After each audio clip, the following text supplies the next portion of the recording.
नमस्कार, यो news 24 television बेलुका 8 बजेको न्यूज बुलेटिनमा स्वागत छ। देश कृषि प्रधान तर कृषकका मुद्दा सधैँ ओझेलमा भन्छ नि माना रोपेर मुरी उब्जाउने बेला हो यो नेपालको प्रमुख बाली धान रोप्ने सिजन हो। कतिपय भूभागमा धान रोपाई भइसकेको छ, धेरै ठाउँमा रोपाई हुँदैछ, तर धानका लागि आवश्यक मलको अभाव छ। सरकारले रासायनिक मल उपलब्ध गराउन सकेको छैन। डीएपी, पोटास र युरिया मल अभाव हुँदा किसानमा छटपटी छ। मल नपाउँदा अपेक्षित उत्पादन नहुने निश्चित नै छ। यो अवस्था एकाएक आएको होइन। 4 महिना अघि नै यो बर्सातको समयमा धान बालीका लागि मल अभाव हुन सक्ने सम्भावनाबारे पटक पटक न्यूज 24 टेलिभिजनले सरकारलाई झकझकाएकै हो। पूर्व तयारी नै थिएन, मल अभाव हुने जोखिम अगाडि नै थियो, तर सरकारी निकायहरू कानमा तेल हालेर बस्दा किसानलाई मर्का परेको छ। भारतसँग G2G सम्झौता भएको भनेर भने पनि मलको समुचित प्रबन्धन गर्न नसक्नु सरकारको चरम लापरवाही हो। सरकारले किसानको पेटमा लात्ती हानेको छ। शासकले यति बुझ्न जरुरी छ कि यो लात्तीले गरिब र निमुखा किसानलाई मात्र असर गर्ने होइन, राष्ट्रिय अर्थतन्त्रलाई पनि कुनै न कुनै रूपमा प्रभावित बनाउनेछ नै। न्यूज बुलेटिनका हेडलाइन्स। काठमाडौँमा हैजाको जोखिम बढेसँगै सतर्क रहन विज्ञको आग्रह। हैजा नियन्त्रणमा प्रभावकारी काम गर्न सांसदहरूको माग। हाम्रो तर्फबाट खानेकुरा, पानी र व्यक्तिगत सुरक्षामा ध्यान दिनु। राजनीतिक स्वार्थका कारण गैर सांसदलाई मन्त्री बनाउने संवैधानिक प्रावधानको दुरुपयोग। मन परिशैलीका कारण सरकारमा महिला सहभागिताको सवाल उपेक्षामा। आफन्त हेरिकन कानुनको संविधानको प्रयोग गर्नु हुँदैन। मन्त्री परिषद बैठकका लागि सिंहदरबारलाई उपेक्षा गर्दै बालुवाटार चयन गर्ने नीतिको आलोचना। सरकारको मनपरीले अस्वस्थ शासनलाई बढावा दिएको विश्लेषण। सिंहदरबारलाई महत्त्व नदिने हो, अर्थ नदिने हो भने त्यसलाई केन्द्रीय सचिवालय किन भन्छ? खेतीको सिजनमा समेत प्रदेश 1 मा युरिया मलको चरम अभाव। समयमै वर्षा हुँदा समेत मल अभावले खेती सुरु गर्न नपाउँदा कृषकमा निराशा। युरिया 1 बोरा पनि गएको छैन। अहिले बिउमा छर्नलाई 1 मुठी पनि छैन। र G7 राष्ट्रहरूद्वारा BRI परियोजनालाई काउन्टर। $600 बिलियन खर्च गर्ने योजना सार्वजनिक। चीनले साना देशहरूलाई ऋण पासोमा पारेको आरोप।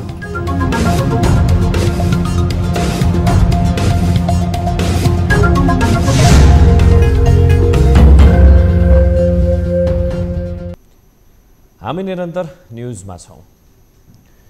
काठमाडौँ उपत्यकामा हैजाको संक्रमण पुष्टि भएसँगै आम नागरिक त्रसित बनेका छन्। हालसम्म काठमाडौँमा मात्रै 12 जनामा हैजाको संक्रमण पुष्टि भएकोले पनि यस्तो अवस्था आएको हो। अवस्था थप भयावह हुन नदिन सरकारले विभिन्न कदम चाले पनि जनस्तरबाट समेत साथ सहयोग भए मात्रै संक्रमणको फैलावट रोक्न सकिने विज्ञको निष्कर्ष छ। एक रिपोर्ट। वर्षाको समयमा पानीको स्रोत नै धमिलो हुने भएकोले विविध पानीजन्य रोगका समस्याहरू देखिने गर्छन्। हाल काठमाडौँमा देखिएको हैजाको संक्रमणले सरकार र आम नागरिक दुवैलाई हैरान बनाइरहेको छ। केही समय अघि काठमाडौँ उपत्यकाको फोहोर लामो समयसम्म उठ्न सकेको थिएन। अझ निरन्तरको वर्षाले सो फोहोरलाई कुहिने र झिङ्गा भन्किने जस्तो स्थिति बनेको थियो। त्यसमाथि वर्षाको समयमा धारामा धमिलो पानी आउने हुँदा समेत हैजाको संक्रमण देखिएको प्रष्टै देखिन्छ। हाल काठमाडौँमा मात्रै 12 जनामा यो संक्रमण पुष्टि भएको एपिडियोमोलोजी तथा रोग नियन्त्रण महाशाखाले जनाएको छ। जुन समय र शैलीमा हैजाको संक्रमण भेटिएको छ, यसले काठमाडौँ हैजाको उच्च जोखिममा रहेको विज्ञको ठहर छ। हैजा एक ठाउँमा मात्र केन्द्रित भएर बसेको छैन, यो चाहिँ धेरै ठाउँमा पुगिसकेको अवस्था छ। त्यसले गर्दाखेरि चाहिँ हामीले हाम्रो अस्पतालमा गर्नुपर्ने कर्तव्य त हामी गरिहाल्छौँ, तर थप नफैलियोस्। अब मान्छेहरूको सोच हुन्छ अब के त भयावह हुने हो त? यो प्रश्नको उत्तर चाहिँ सम्बन्धित निकायले स्रोत पत्ता लगाएर रोक्ने र अनुगमनलाई कडाई गर्ने, हाम्रो तर्फबाट खानेकुरा, पानी र व्यक्तिगत सुरक्षामा ध्यान दिने। विब्रियो कोलेरा नामक ब्याक्टेरियाका कारण हैजा लाग्छ। हैजाको संक्रमण भएकाहरूलाई एकोरो, चौलानी जस्तो दिशा लाग्ने र बान्ता समेत हुने हुँदा यसले बिरामीको मृत्युसम्म हुन सक्छ। संक्रमण भएको 24 घण्टादेखि 5 दिनसम्ममा लक्षण देखिने यो रोगबाट बच्नको लागि व्यक्तिगत सरसफाइमा ध्यान दिनुपर्छ। सरुवा रोग भएकोले समेत हैजालाई जोखिमको रूपमा हेरिन्छ। यो अवस्थाबाट जोगिनका लागि नागरिक स्तरबाट नै सतर्कता अपनाउनु पर्ने हुन्छ। बस्ने के हो भन्दाखेरि चाहिँ हो यही तीनवटा कुरालाई फेरि हामीले ल्याउनु पर्ने हुन्छ, किनभने सर्ने तरिकाबाट नै हामी बस्ने तरिकालाई ल्याउँछौँ। त्यो भनेको चाहिँ खानेकुरा एकदम राम्रोसँग पकाएको ताजा खानु पर्यो। दोस्रो, पानी हामी ढुक्क हुनुपर्छ है, निश्चित हुनुपर्छ यो पानी चाहिँ सफा छ भन्ने हुनु पर्यो। तेस्रो भनेको चाहिँ हात साबुन पानीले राम्रोसँग धुयो भने चाहिँ अनि मात्र सङ्क्रमित हुन र थप सङ्क्रमण फैलिनबाट चाहिँ हामीले रोक्न सक्दछौँ। वर्षाको समयमा हैजा, झाडा पखाला लगायतका पानीजन्य रोगको संक्रमण देखिने भएकोले खानपानमा ध्यान दिन, खाना खानु अघि र खाना खाइसकेपछि साबुन पानीले हात धुन विज्ञहरू सुझाव दिन्छन्। पिउने पानीको कारण संक्रमण हुन सक्ने भएकोले पानी उमालेर र शुद्धिकरण गरेर मात्रै खाएमा यो रोगबाट बच्न सकिन्छ। संक्रमण देखिसकेकोले सरकारले यसको नियन्त्रणका लागि कदम चालेको छ। अब भने नागरिक स्तरबाट साथ सहयोग दिएर संक्रमणको फैलावट रोक्न सकिन्छ। न्यूज 24 टेलिभिजनका लागि क्यामेरामा सुनिल गुरुङका साथमा टिभी जर्नलिस्ट प्रकाश बमको रिपोर्ट।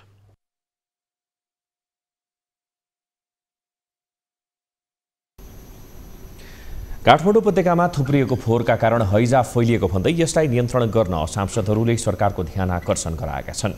सोमबार सिंहदरबारमा बसेको शिक्षा तथा स्वास्थ्य समितिको बैठकमा सांसदहरूले सो माग गरेका हुन्। सांसदहरूले काठमाडौँका विभिन्न स्थानका पानी कम्पनीहरूको परीक्षण र अनुगमन हुनु आवश्यक रहेको बताए। सरकारले हैजाको त्रास र संक्रमण जताततै फैलिसक्दा समेत अनुसन्धान र तयारी नगरेको गुनासो गरेका छन्। उनीहरूले सरकारले बेलैमा हैजा नियन्त्रण र न्यूनीकरणका लागि उपाय नगरे यसले भयावह रूप लिन सक्ने बताएका छन्।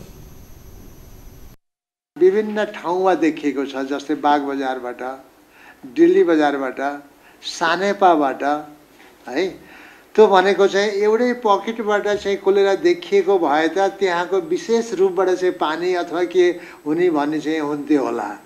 तर चाहिँ सबै ठाउँ हुँदा बित्तिकै त सबै ठाउँको सिचुएसन त लगभग त्यस्तै देखियो। 15% अब हामीले जारको पानीमै प्रदूषित देख्यौँ। हाम्रो झाडा पाखलालाई बेसी सहयोग गर्ने भनेको पिउने पानी र त्यसको प्रदूषित पानीको कारण हो। अब त्यो चेक जाँच गर्ने, त्यो ठाउँमा पानी उत्पादन गर्ने कम्पनीहरूमा सरकारले हेर्यो कि हेरेन भन्ने कुरामा हेरिरहेको छैन। यो अहिले हैजाको जुन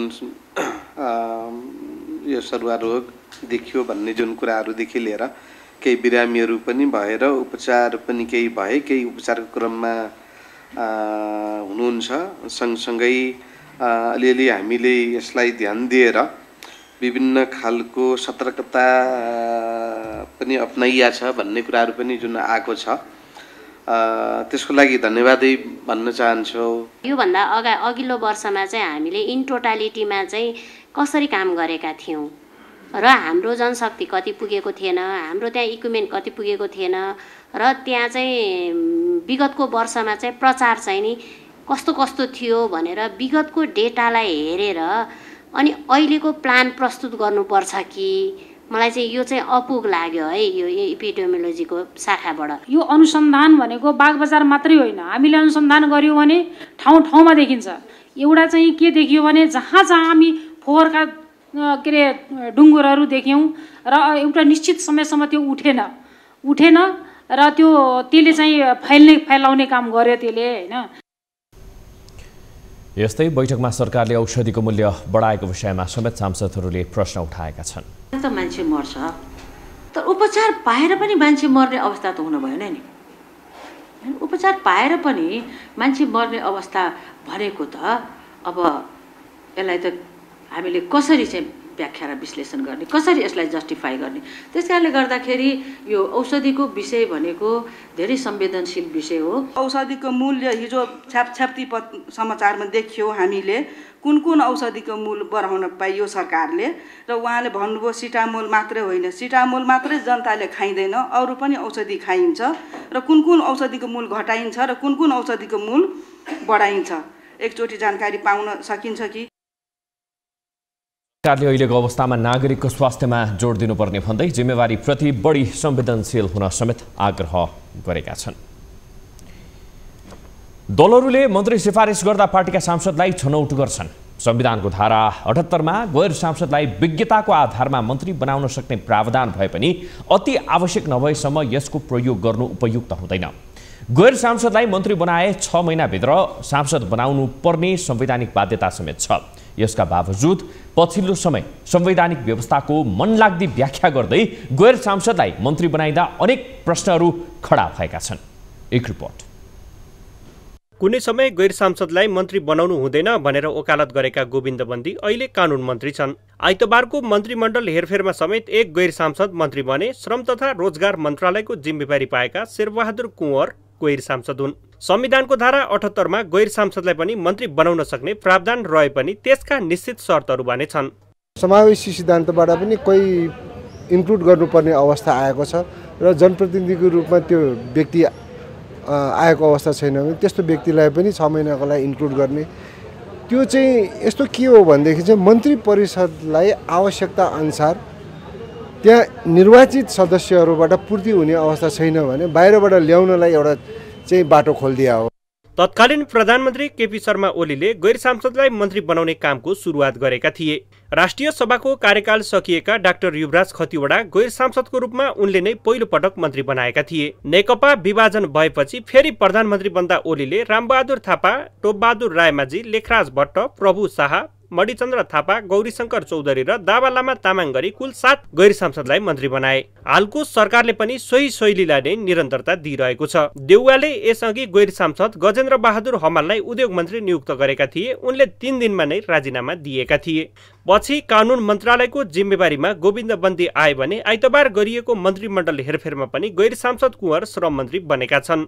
भागभण्डा मिलाउने नाममा संविधानको धारा 78 को गलत व्याख्या गरिएको विज्ञ बताउँछन्। ताक पढे तिवारी नत्र गोतामे जस्तो लाग्छ। कुनै कालखण्डमा फलानुको सम्धि हुँदा चाहिँ नहुने, अर्को कालखण्डमा फलानुको ज्वाइँ हुँदा चाहिँ हुने। यो नाता हेरिकन, नेता हेरिकन, आफन्त हेरिकन कानुनको संविधानको प्रयोग गर्नु हुँदैन। कुनै व्यक्तिसँग क्षमता छ, राम्रो वकिल हो भने राम्रो काम गरे बापत उनलाई न्यायाधीश बनाइदिने हो। तर नाता पर्छ भन्दैमा त्यसलाई आफन्त मन्त्री बनाउने, कोही नाता पर्दैन जतिसुकै राम्रो क्षमता भए पनि तिनीलाई ठाउँ नदिने, यो वंशवादको निरन्तरता जस्तो लाग्छ। सीमित स्वार्थमा केन्द्रित रहेर गैर सांसदलाई मन्त्री बनाउँदा संविधानको अन्य प्रावधानको समेत व्यवस्था गरिएको छ। संविधानको धारा 76 को उपधारा 9 मा मन्त्रीमण्डल गठन गर्दा समावेशी सिद्धान्तका आधारमा बढीमा 25 सदस्यीय बनाउनु पर्ने भनिएको छ। तर शेरबहादुर देउवा नेतृत्वको 24 सदस्यीय मन्त्रीमण्डलमा 4 जना महिला मन्त्री र 1 जना राज्य मन्त्री रहेका छन्। संविधानले नै 33% महिलाको सहभागिता हुनुपर्ने भने पनि सो प्रावधानको उल्लङ्घन गरिएको छ। समावेशीको आधार अनुसार पूर्णता छैन। किनभने महिलाहरू 33% हुनुपर्ने, दलित हुनुपर्ने, दलित 1 जना मात्रै हुन्छ, जनजातिको कुराहरू छ। यो त्यो सायद मलाई लाग्छ त्यो पोलिटिकल त्यो इन्स्टिट्युसनमा त्यो प्रकारको सम्पूर्ण पर्फेक्ट त्यो समीकरण बन्न सक्दैन जस्तो लाग्दछ, हैन? त्यो हार्ड एन्ड फास्ट त्यसमा होइन। संविधानले आवश्यक परेको खण्डमा विज्ञताको आधारमा मन्त्री बनाउन खोलिदिएको बाटो राजनीतिक स्वार्थ पूर्तिका लागि प्रयोग हुनु गम्भीर विषय हो। संविधानको रक्षा गर्नुपर्नेले फाइदाका लागि एउटा प्रावधानको गलत प्रयोग र अर्को प्रावधान मिच्ने काम गर्न पाइँदैन। यस्तो प्रवृत्तिले अन्ततः गलत प्रवृत्तिले बढावा पाउने भएकाले समयमै यसबारे सोच्न आवश्यक छ। न्यूज 24 टेलिभिजनका लागि क्यामेरामा गोपाल पङ्गेनीका साथमा टिभी जर्नलिस्ट सरोज बस्याल, काठमाडौँ। नेकपा माओवादी केन्द्रका अध्यक्ष पुष्पकमल दाहालले अहिले शोधनान्तर घाटाका स्थिति आउनुमा केपी ओली नेतृत्वको सरकार जिम्मेवार रहेको आरोप लगाएका छन्। सोमबार नरबहादुर कर्मचारी स्मृति प्रतिष्ठानद्वारा आयोजित कार्यक्रममा बोल्दै अध्यक्ष प्रचण्डले सो आरोप लगाएका हुन्। तत्कालीन अर्थमन्त्री युवराज खतिवडाको कमजोर नीति यसका कारक रहेको समेत उनले टिप्पणी गरेका छन्। उनले देशमा भएको राजनैतिक परिवर्तनलाई मन नपराउनेहरूले परिवर्तन अनुरूपको ऐन कानुन निर्माण गर्न नचाहेको बताए। हामीहरू यहाँ अगाडि हुँदाखेरि यसरी नबोल्नुहोस् न, यसरी कसरी बोल्न सक्नुभयो भन्न मन लाग्थ्यो।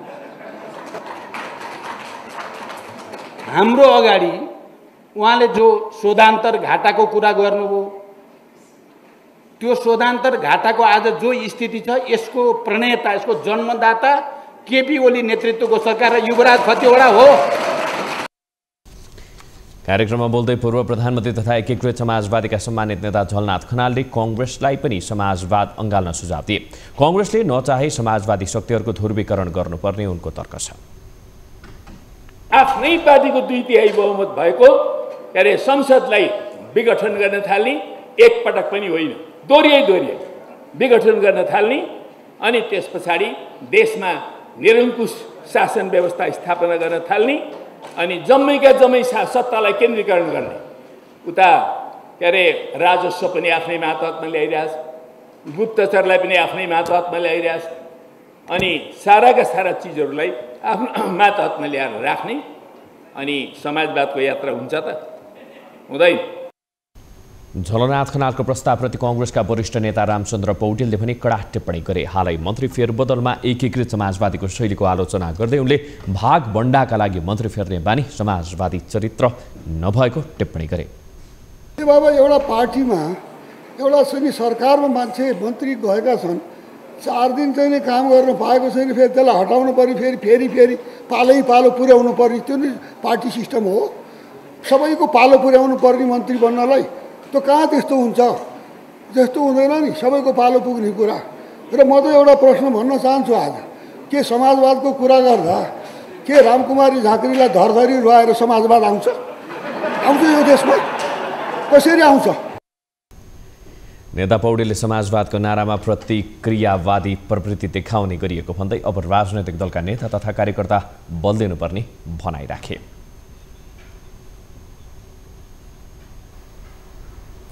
हामी निरन्तर न्यूजमा छौं। सिंहदरबार मुलुकको मुख्य प्रशासनिक केन्द्र हो, तर केही वर्षदेखि सरकारका निर्णयहरू भने सिंहदरबारबाट होइन, प्रधानमन्त्री निवास बालुवाटारबाट हुने गरेको छ। मुलुक हाँक्ने जिम्मेवारी पाएका सरकार प्रमुखले बालुवाटारदेखि सिंहदरबार बीचको छोटो दूरी यात्रा गर्न नचाहँदा सिंहदरबार उपेक्षामा परेको हो।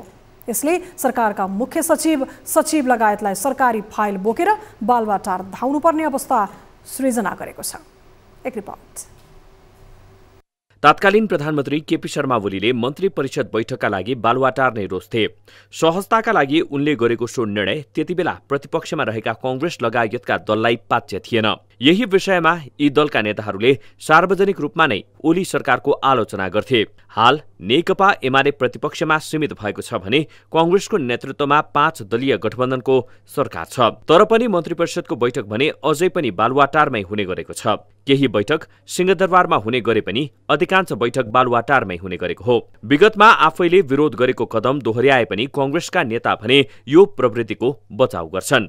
सिंहदरबारबाटै सम्पूर्ण गतिविधिहरू सञ्चालन हुँदा धेरै सजिलो हुन्थ्यो, मन्त्रीहरूलाई सजिलो, सचिवहरूलाई सजिलो र सम्पूर्ण क्रियाकलापहरूलाई गतिविधिहरूलाई सजिलो पुग्थ्यो होला।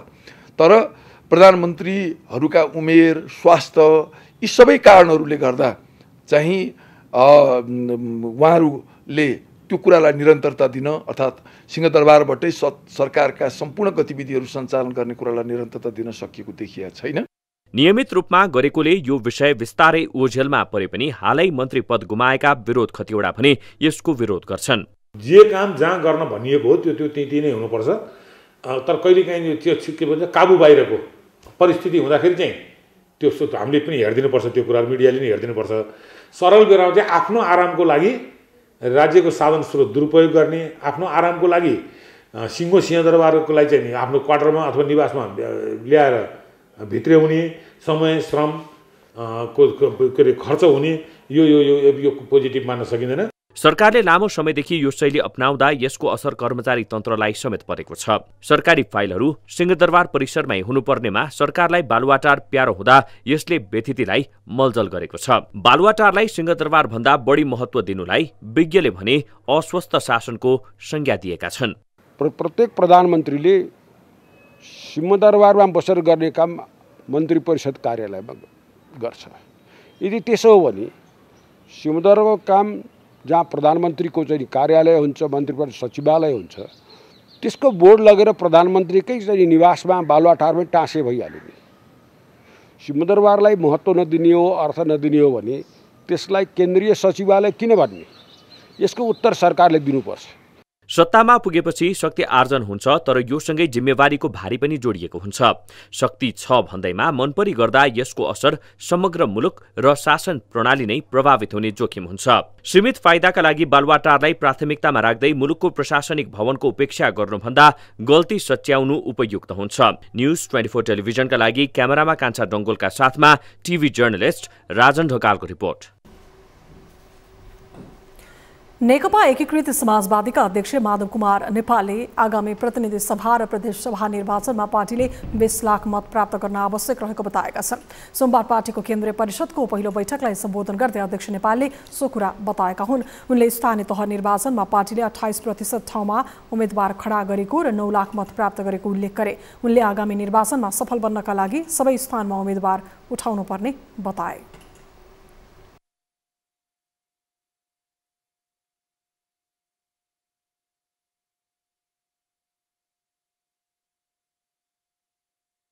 आ 28% उम्मेदवार खडा गर्दाखेरि हामीले 9 लाख मत प्राप्त गऱ्यौँ भने यदि हामीले सबै ठाउँमा उम्मेदवार खडा गरेको भए योभन्दा दोब्बर तेब्बर मत प्राप्त गर्न सक्ने थियौँ। कम्तीमा पनि 20 लाखको सेरोफेरोमा हामीले मत प्राप्त गर्न सक्ने थियौँ। 20 लाखको सेरोफेरोमा मत प्राप्त गर्ने हो भने हाम्रो प्रतिसभा र प्रदेश सभामा केही सिटहरू सुरक्षित हुनेछ। प्रत्यक्ष रूपमा लडेर जितेका ठाउँमा अतिरिक्त हामीले सिट हासिल गर्न सक्दछ। अध्यक्ष नेपालले प्रतिनिधि सभा र प्रदेश सभाको निर्वाचनमा अधिकतम सफलता हासिल गर्न ध्यान दिन नेता कार्यकर्ताहरूलाई निर्देशन पनि दिए।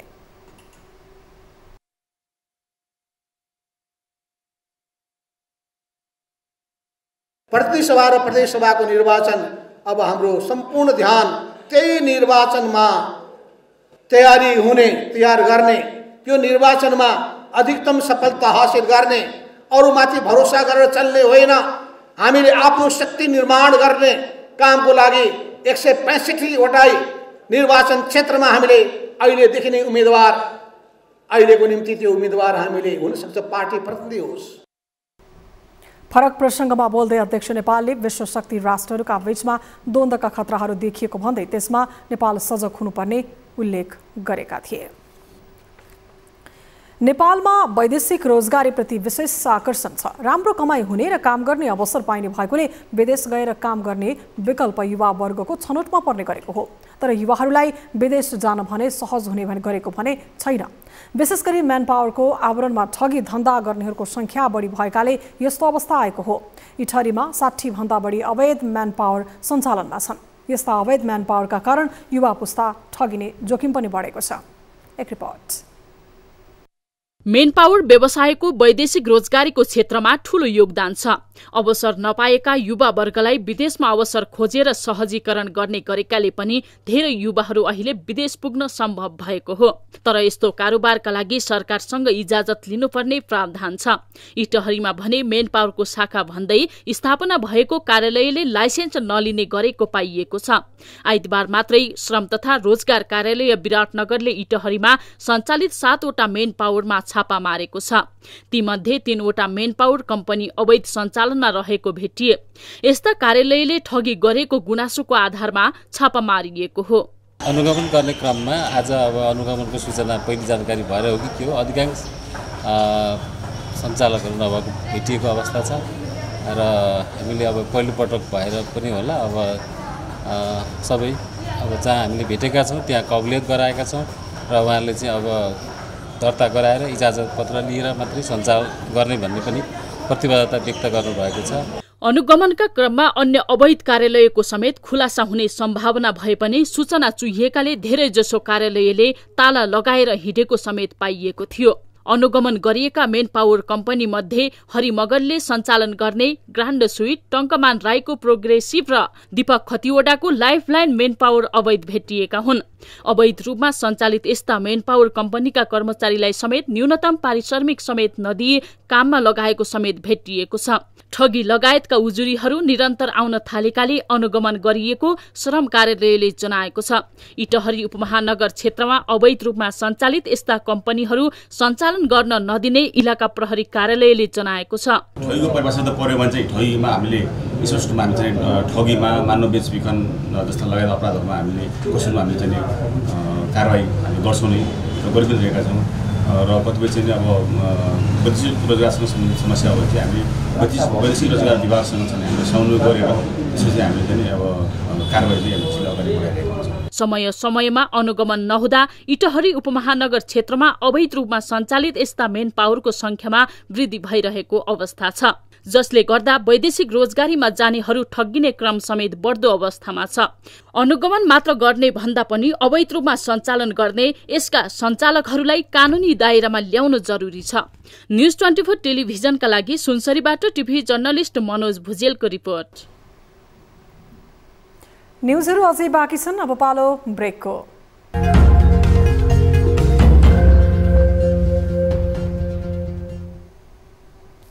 हामी निरन्तर न्यूजमा छौं। यति बेला देशभरका कृषकहरूलाई धान रोप्ने चटारो छ।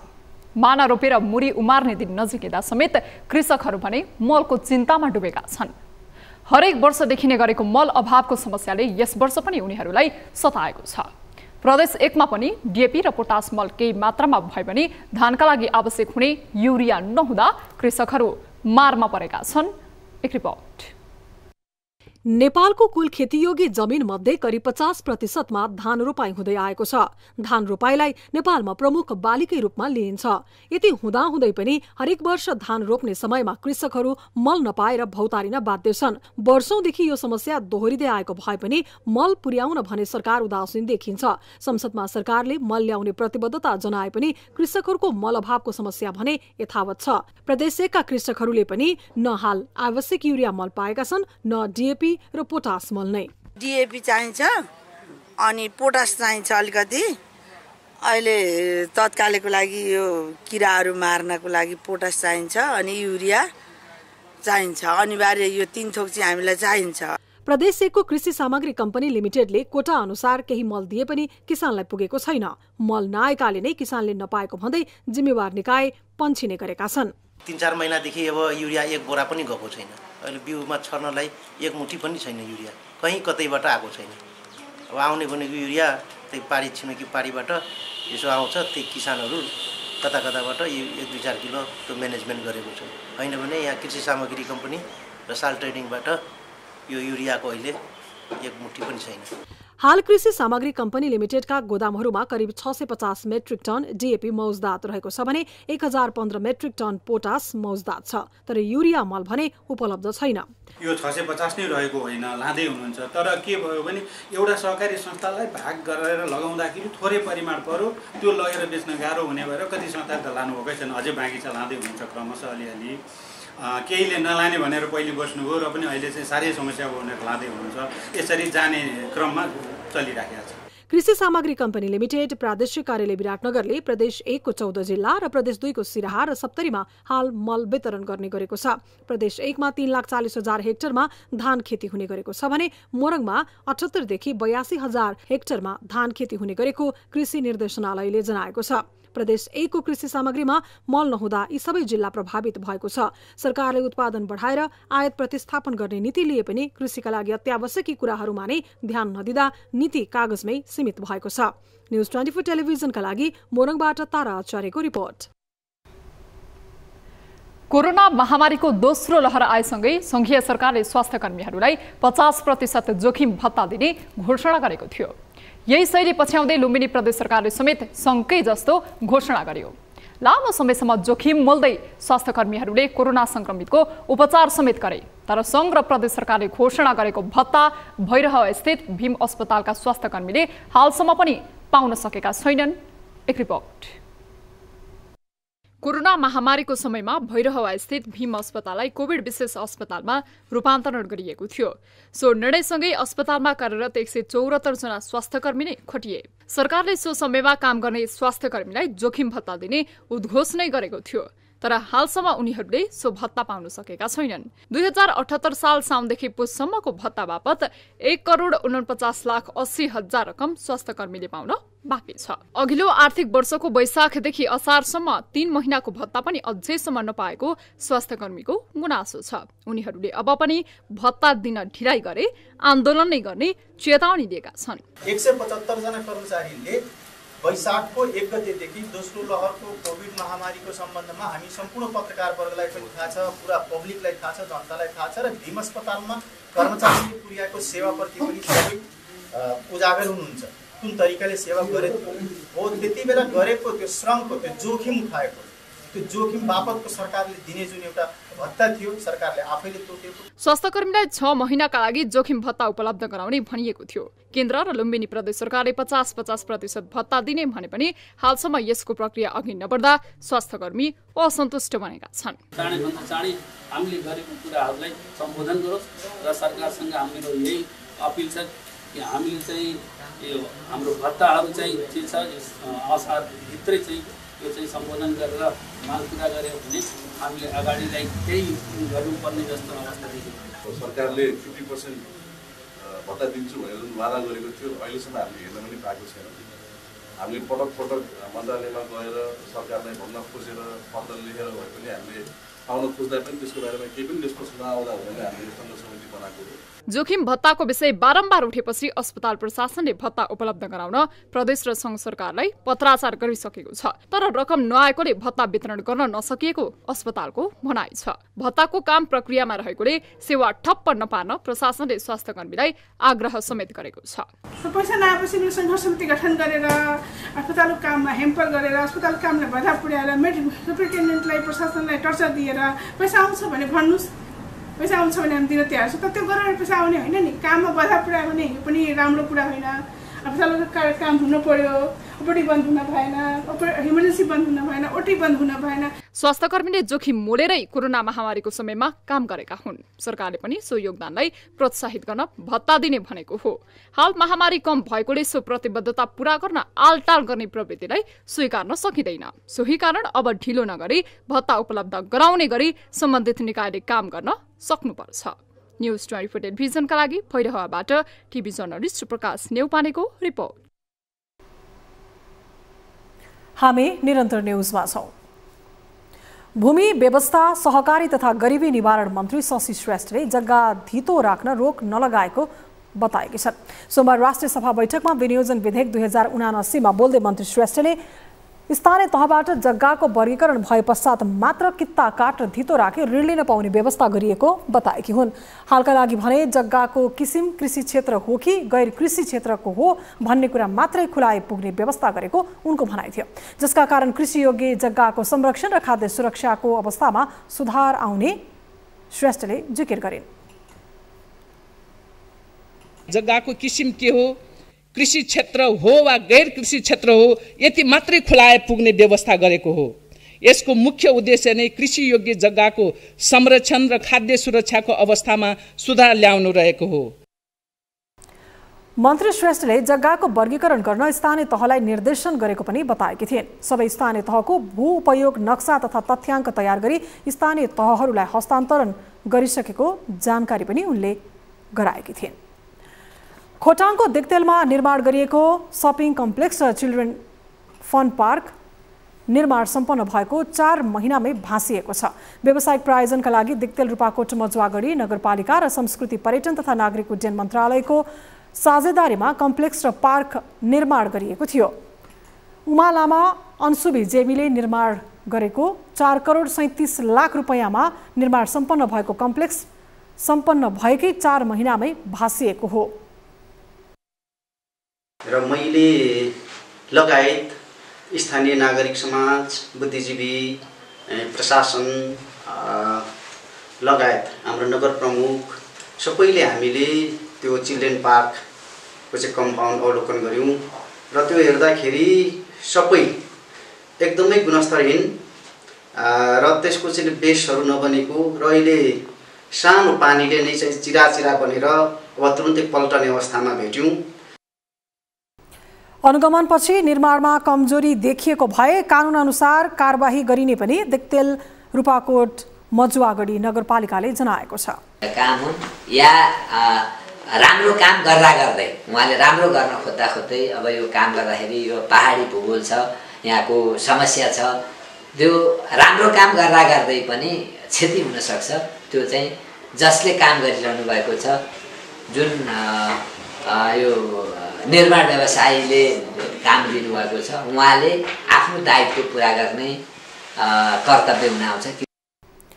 पार्क र कम्प्लेक्स गत फागुन 3 गते दिक्तेल-रूपाकोट मजुवागढी नगरपालिकाका तत्कालीन मेयर दीपनारायण रिजाल र उपमेयर बीडदेवी राईले उद्घाटन गरेका थिए।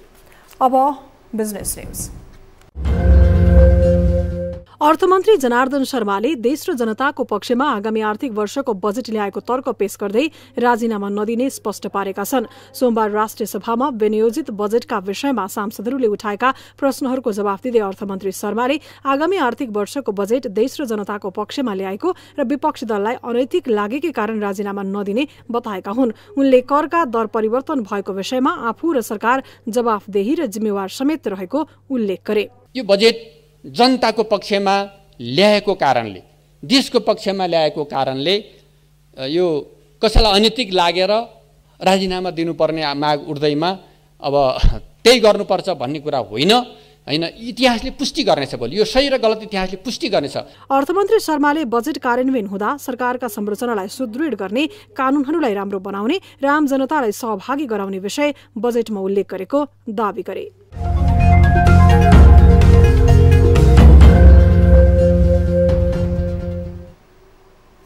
न्यूजहरू अझै बाँकी छन्, अब पालो ब्रेकको।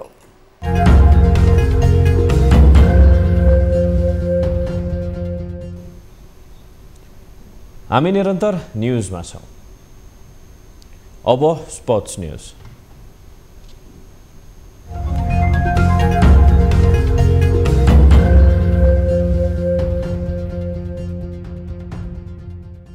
क्यानाडा विरुद्धको 2 एकदिवसीय खेल र आईसीसी विश्वकप क्रिकेट लीग 2 अन्तर्गत स्कटल्याण्ड भ्रमण गर्न लागेको नेपाली राष्ट्रिय क्रिकेट टोलीलाई सोमबार विदाई गरिएको छ। नेपाल क्रिकेट संघले सोमबार कार्यक्रमको आयोजना गरेर सन्दीप लामिछानेको कप्तानीमा रहेको 14 सदस्यीय राष्ट्रिय क्रिकेट टोलीको विदाई गरेको हो।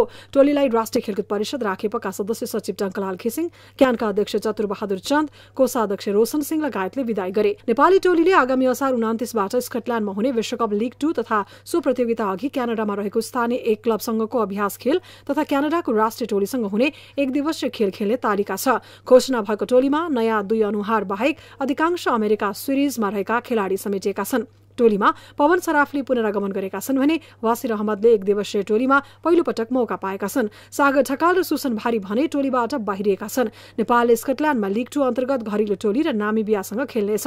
त्यसअघि क्यानाडामा मैत्रीपूर्ण खेल खेल्नेछ। स्कटल्याण्डमा हुने सिरिजको पहिलो खेलमा नेपालले नामिबिया विरुद्ध जुलाई 11 मा खेल्नेछ। यस्तै नेपालले दोस्रो खेल स्कटल्याण्ड विरुद्ध जुलाई 13 मा, तेस्रो खेल नामिबिया विरुद्ध जुलाई 16 र अन्तिम खेलमा नेपालले स्कटल्याण्ड विरुद्ध जुलाई 17 मा खेल्ने तालिका रहेको छ। नेपाल लीग 2 तालिकाको 5औं स्थानमा रहेको छ। नेपालले 16 खेलबाट 7 जित, 8 हार र 1 टाई सहित 15 अङ्क जोडेको छ।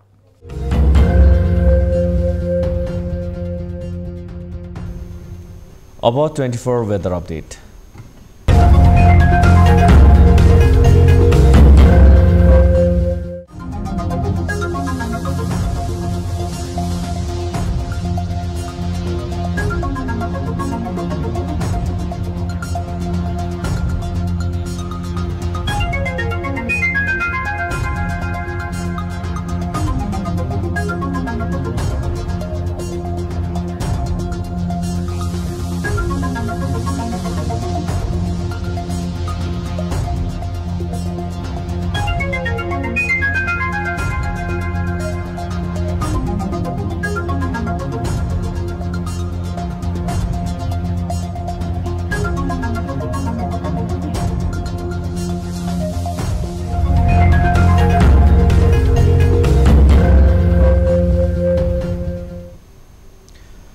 अब न्यूज बुलेटिनको अन्त्यमा पुनः हेडलाइन्स।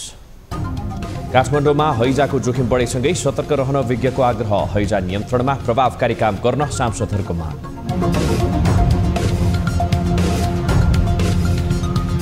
हाम्रो तर्फबाट खानेकुरा, पानी र व्यक्तिगत सुरक्षामा ध्यान दिनु। राजनैतिक स्वार्थका कारण गैर सांसदलाई मन्त्री बनाउने संवैधानिक प्रावधानको दुरुपयोग, मनपरी शैलीका कारण सरकारमा महिला सहभागिताको सवाल उपेक्षामा। आफन्त हेरिकन कानुनको संविधानको प्रयोग गर्नु हुँदैन। मन्त्री परिषद बैठकका लागि सिंहदरबारलाई उपेक्षा गर्दै बालुवाटार चयन गर्ने नीतिको आलोचना, सरकारको मनपरीले अस्वस्थ शासनलाई बढावा दिएको विश्लेषण। सिंहदरबारलाई महत्त्व नदिने हो, अर्थ नदिने हो भने त्यसलाई केन्द्रीय सचिवालय किन भन्छ? खेतीको सिजनमा समेत प्रदेश 1मा युरिया मलको चरम अभाव, समयमै वर्षा हुँदा समेत मल अभावले खेती सुरु गर्न नपाउँदा कृषकमा निराशा। युरिया 1 बोरा पनि गएको छैन, अहिले बिउमा छर्नलाई 1 मुठी पनि छैन। र G7 राष्ट्रहरूद्वारा BRI परियोजनालाई काउन्टर, $600 बिलियन खर्च गरेर योजना सार्वजनिक, चीनले साना देशहरूलाई ऋण पासोमा पारेको आरोप।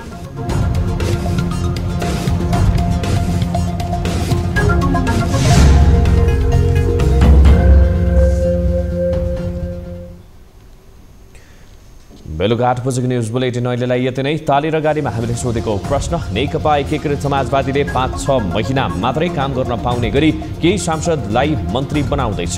के यो चुनाव खर्च उठाउने उपाय हो भन्नेले तालीमा र होइन भन्नेले गाडीमा भोट गर्नुहोला। थप न्युजका लागि हाम्रो वेबसाइट www.news24nepal.com हेर्नुहोला। साथै हामीलाई फेसबुक, ट्विटर र युट्युबमा पनि फलो गर्न सक्नुहुनेछ। यस्तै मोबाइल, इमेल र भाइबरबाट News24 को हेल्प डेस्कमा केही समस्या र गुनासा छन् भने सम्पर्क गर्न सक्नुहुनेछ। हामी निरन्तर न्युजमा छौं। नमस्ते।